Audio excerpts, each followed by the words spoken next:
Di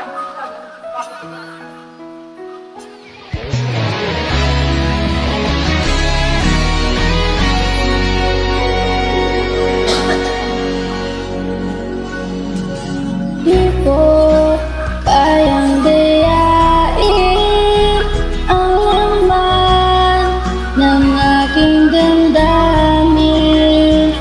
Hanggang ngayon ay ikaw pa rin ang crush na gustong lihim.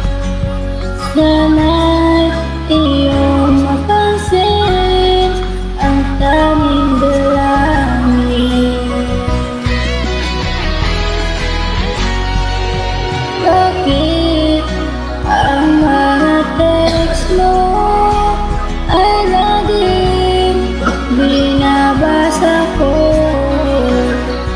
upang ang lungkot na nadarama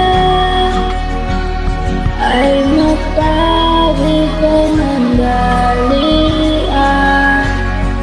Magbalik sa aking alaala ang nagaan.